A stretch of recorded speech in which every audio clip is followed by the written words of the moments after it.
Voltamos a ter atitude, um empenho grande, toda a gente, e tivemos o engenho de fazer 2 golos. E o resultado é extremamente justificado, os 2 golos de diferença. Agora, se vocês tinham-me deitar, mas podia ficar 3-1. Podia ficar 3-1, até podia ficar 4-1, porque o Mateus teve uma que bateu no posto, o Caio teve 2 que podia ter finalizado, e eles tiveram o penalti falhado e, eventualmente, mais uma situação com o Cássio defender. Por isso, eu acho que a diferença dos golos acentua bem aquilo que se passou dentro do campo. A gente tem tranquilidade, a gente tinha... Hoje o pênalti não é mais, assim, nem vou dizer loteria, nada coisa assim, porque antigamente não tinha esse recurso que hoje a gente tem, de ver vídeos, de estudar, de ter feeling em certo momento, mas isso agradeço ao Robertinho, ao Léo, Otávio, o João que está na seleção, que a gente faz o estudo, eles me tentam passar e ajudar, e a gente está em sintonia, e o pessoal também que cuida das imagens passa também, eu acho que é tudo um estudo, fui feliz de conseguir defender o pênalti ali. Que linda a camisa do Cássio, hein? Essa camisa do Cruzeirão, do goleiro. Eu sei que tem corintianos que ficam tristes ao ver o Cássio de verde. Tem mesmo. Mas vocês não quiseram mais o Cássio. Fizeram de tudo para ele ir embora. Agora ele é do Cruzeiro. Não vamos falar do Corinthians aqui, viu, senhor professor Celso? Ele também não quis ficar. Tá bom. Um monstro das penalidades máximas. Pênaltis defendidos por Cássio pelo Cruzeiro em tempo normal. 5 pênaltis no total e 3 defendidos. Bela média, hein, Eugênio? Sim. Não, o Cássio, né? Monstro, né? Monstro das penalidades. Cássio Gostou histórico, desse título? Histórico. É que dessa vez foi um pênalti com bola rolando, embora fosse num jogo mata-mata. Mas sabe contra Cássio quem já brilhou. Ele pegou pênalti? Pelo Cruzeiro? Contra o Mirassol, não foi? Na primeira rodada. Pegou na primeira rodada. Contra o América na decisão. Não adiantou nada porque o time não ajudou. Mas ele pega um pênalti com bola rolando, depois na decisão por pênaltis, e mesmo assim o Cruzeiro perde a vaga na final. Por isso que ontem, quando aconteceu o pênalti, eu olhei o GG se arrumando para a cobrança, olhei do outro lado o Cássio. O Cássio já é grandão, né? Aí ele cresce ainda mais num momento como esse. E o GG bateu mal. Você vê, acho que o jogo de ontem teve muito dos goleiros, né? Nesse primeiro gol da partida, foi mal nesse o Matheus aí, Albino, que é excelente, o goleiro falhou gravemente. Olha só, que ele tenta sair, ele caça a borboleta ali, ó. Uma cobrança em curva com muito efeito do Matheus Pereira. Mas tem crédito, o Albino tinha salvado no primeiro jogo, né? Sim, vários jogos, vários jogos. Nessa ele foi Mas mal. nessa aí ele saiu em falso, né? Não achou a bola e o Vidalba estava atento ali para fazer o primeiro gol do Cruzeiro. E o jogo o Cruzeiro foi melhor no jogo, o Cruzeiro é melhor.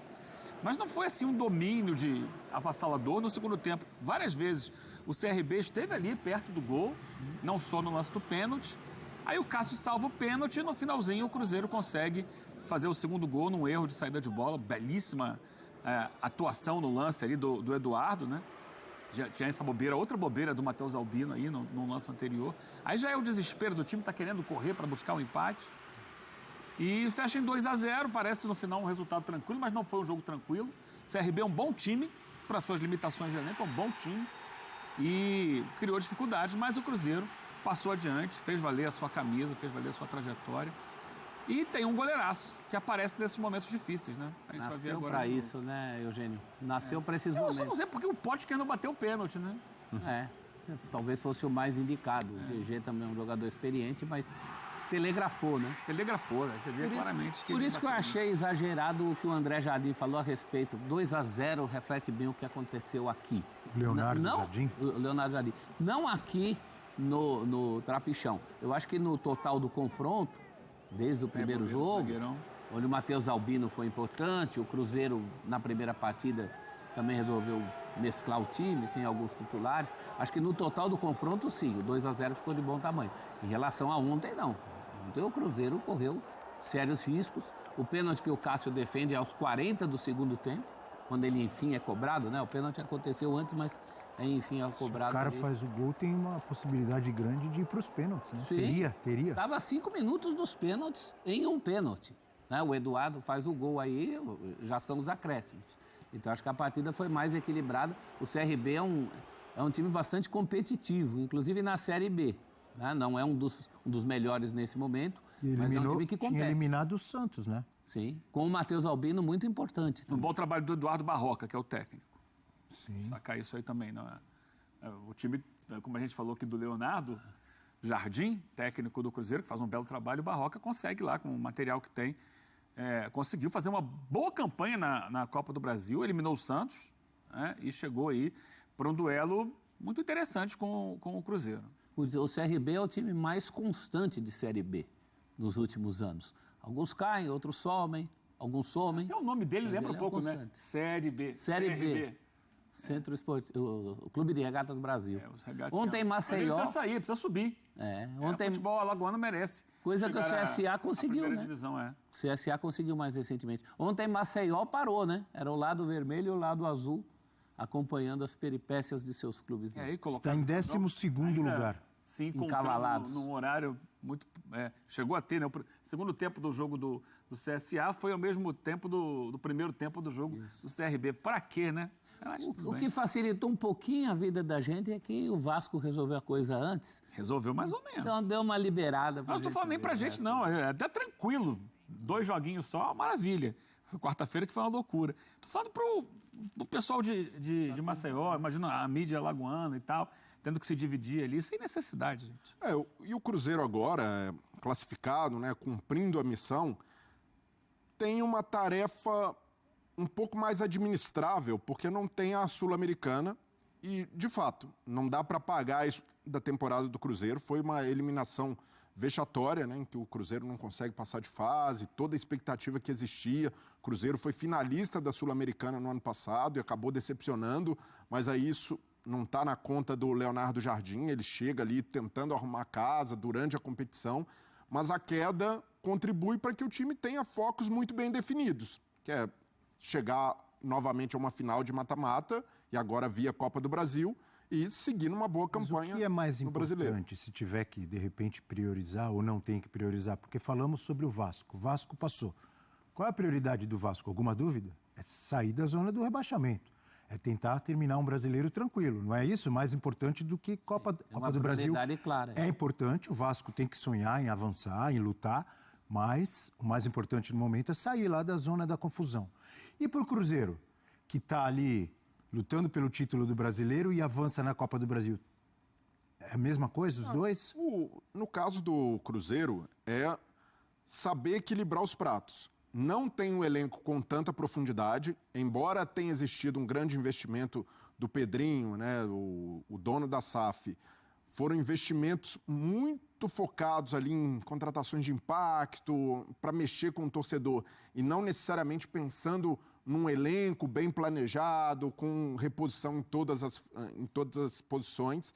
Então o Cruzeiro tem sim um bom time titular, mas o Leonardo Jardim sofre quando precisa mexer, não tem um leque tão grande de opções.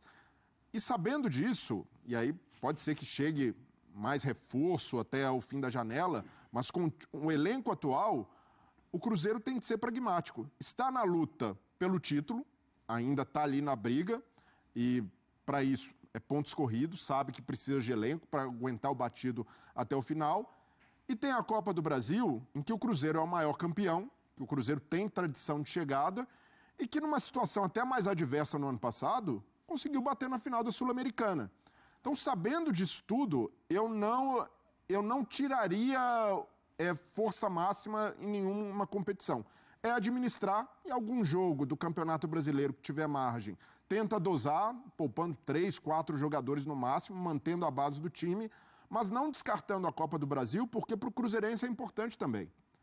Voltar a conquistar um título grande, depois do Cruzeiro ter passado 3 temporadas seguidas na Série B, ter conseguido reforçar com jogadores de peso, é fundamental que também exista essa ambição de voltar a ganhar um título grande e o Leonardo Jardim saber que é possível equilibrar os pratos. Eventualmente, eu vejo como mais difícil para o Cruzeiro continuar na briga pelo brasileiro, porque, de novo, se não chegar reforço, é difícil com esse elenco competir com o Palmeiras, com o Flamengo. Está acabando o primeiro turno. O Cruzeiro está com 37 mesmo. Tem jogo a mais, mas está com a mesma pontuação do Flamengo, está na frente do Palmeiras. Já ganhou de todos esses aí. É um ótimo primeiro turno. Vê dificuldade para ele lutar pelo título até o final? Eu não vejo. Mas por uma questão de elenco. De fôlego. Na comparação Profundidade de elenco, né? Na comparação de elenco com outros times, o Cruzeiro ainda está abaixo. Não é uma grande desvantagem, dá ali... É isso, se a diretoria trabalhar bem até o fim da janela, com 2, 3 reforços, o Leonardo Jardim pode ali, de fato, brigar até o final pelo Campeonato Brasileiro. Mas pensando de uma maneira mais objetiva, a Copa do Brasil é mais viável. Pensando até nos concorrentes, até na tradição do Cruzeiro, eu vejo que não dá para descartar e deixar em segundo plano a Copa do Brasil. O elenco não é profundo e não é em todas as posições, mas o Cruzeiro tem mais do que muita gente tem. Tem o Eduardo entrando para fazer o que fez, tem o Gabigol saindo do banco. Quem é que tem jogadores assim? Eu entendo que o número de jogadores talvez não é em toda a posição que o Cruzeiro tem. Ou tinha. Mas tem William e Fagner. Então, Fagner se machucou, né? Mas tem 2 opções lá para frente que muito classificado aí na Copa do Brasil não tem. Tem gente com elenco mais curto. O grande drama é que o Cruzeiro está dividido, não é que ele está pensando no brasileiro em G4, ele está pensando em título. Então ele também não pode tirar o pé disso. Agora ele tem todo o direito de pensar em título. Todos esses rivais aí, ele ganhou no primeiro turno. Ele ganhou do Palmeiras, ele ganhou do Flamengo, ele ganhou do Botafogo, que é um rival, talvez não de tabela, mas de potencial muito forte. Então não dá para descartar, não. Agora são poucos os clubes que ficaram com 3 competições, né? Ganhar 3 é impossível. Até agora ninguém ganhou. E tem gente que obrigatoriamente, já de cara, não vai ficar. Ou Flamengo ou Inter, alguém vai espanar. Não, o Flamengo já ficou fora da Copa do Brasil. Então, os dois já estão fora. O Inter também. Um deles ficará com uma. Então, assim, eu acho que... Você está falando do Brasileiro, Copa do Brasil e uma competição da Conmebol. No caso, o Fluminense tá, o Atlético tá. Não sei se tem mais alguém. Nas 3 competições. Botafogo está nas 3 ainda, né? Botafogo continua. Botafogo está vivo. Botafogo está nas 3. Tem que ver quem é que está em 3 competições. São Paulo caiu, Palmeiras caiu, Bahia está fora de competição Conmebol. Fortaleza está fora da Copa do Brasil. Então, assim, talvez sejam esses, assim, minha memória aqui está lembrando... Fluminense, Galo, Botafogo. Esses times estão disputando 3 competições. É um calendário duro ainda, especialmente para o Fluminense e para o Botafogo, que vem de Mundial de Clubes, que é um peso. Agora, olhar para o Cruzeiro e pensar 2 competições, dá para levar. Dá para buscar título. Porque, veja bem, agora, essa semana que vai entrar agora, o Cruzeiro não joga. Semana de Libertadores e Sul-Americana, o Cruzeiro vai estar descansando. Na outra, a mesma coisa, vai estar descansando. Então, ele consegue dar um equilíbrio físico para os seus jogadores. A mesma coisa os times que já saíram da Copa do Brasil. O caso do Flamengo e Palmeiras, eles vão ter as semanas de Copa do Brasil que vão poder descansar. É exatamente o Inter também. Então, assim... Eu acho que 2 competições dá para ganhar. E saindo cedo, você vai poder ter um descanso, ter um equilíbrio, tempo para treinar, que muita gente esquece isso, né? A importância que é o treino, quando bem aplicado, é verdade. Nem sempre quando você tem elenco. Mas tem um monte de time ruim aí que tem tempo de sobra para treinar e não melhora nada. É fato. Mas é fundamental que você treine, que você evolua, que você... crie situações de jogo, que você trabalhe lances ofensivos e defensivos coletivamente. Então, esse tempo bem aproveitado pode ser decisivo também. Então, para o Cruzeiro, que já não joga mais competição, no caso era a Sul-Americana, já saiu na fase de grupos, é possível, sim, brigar nas 2 frentes, para responder a pergunta que está aí na tela, como gosta o professor. Dá sim. Até porque o brasileiro é mais difícil pela profundidade de elenco, mas é possível. Porque quando as 2 competições que você disputa são as nacionais, significa descanso na data da competição internacional. Então você joga ou pelo brasileiro ou pela Copa do Brasil. E às vezes viagens não tão longas. Viagens, você tira as viagens do caminho. Isso depende do adversário, porque às vezes, por exemplo... Tem o Leonardo Jardim reclamou de Maceió, o deslocamento é muito grande e tal, por isso que eu não quero ficar muito tempo no Brasil. Falou assim. Falou meio que brincando, mas falou. Na competição internacional tem viagens muito longas, mas às vezes na nacional também. Por exemplo, um Grêmio ou um Inter, às vezes enfrentar um time uruguaio é mais perto do que enfrentar um time do Nordeste. Se bobear. O Jorge Jesus falava que aqui no Brasil ele viajou como nunca viajou na vida. Porque só um jogo do Ceará... continental, né? Dimensões continentais do Brasil. Muito diferente da realidade da Europa, mesmo quando você treina clubes que disputam as competições internacionais na Europa, porque... A França cabe no estado de São Paulo. Então é diferente mesmo. É mais uma coisa a favor do Cruzeiro, né? Copa do Brasil, eu acho que... Eu tenho dúvidas em relação ao brasileiro. Copa do Brasil, não tenho nenhuma que o Cruzeiro deve investir. Pé embaixo em Copa do Brasil. Você tem dúvidas em relação ao brasileiro? Não, se for para escolher, como você mandou escolher, eu tenho dúvida... Não tem que escolher não, prof, desculpa. Da Copa do Brasil não tem que Leva as duas, encara as duas. Dá. Não, e assim, no mundo ideal, racional, nenhum time abriria mão do Campeonato Brasileiro. O campeonato mais importante na hierarquia, ou deveria ser, mas a gente tem essa distorção aqui no Brasil, por causa de premiação, por causa até de cultura, né, de valorizar excessivamente a Copa do Brasil. Mas eu vejo que o Cruzeiro tem uma casca que é o torcedor se identificar com a competição. O cruzeirense gosta muito da Copa do Brasil, se mobiliza de forma diferente. E o Cruzeiro, como maior campeão, voltando a estar numa quarta de final de Copa do Brasil, eu vejo que passa a ser uma força, é um time sempre respeitado e até por isso... Time copeiro, como diriam os antigos. Não, e é copeiro mesmo. O Cruzeiro, voltando de Série B, conseguiu, num processo de reestruturação, chegar numa final de Sul-Americana, então a Copa do Brasil passa a ser um campeonato viável, dá para tentar conciliar e equilibrar bem os pratos.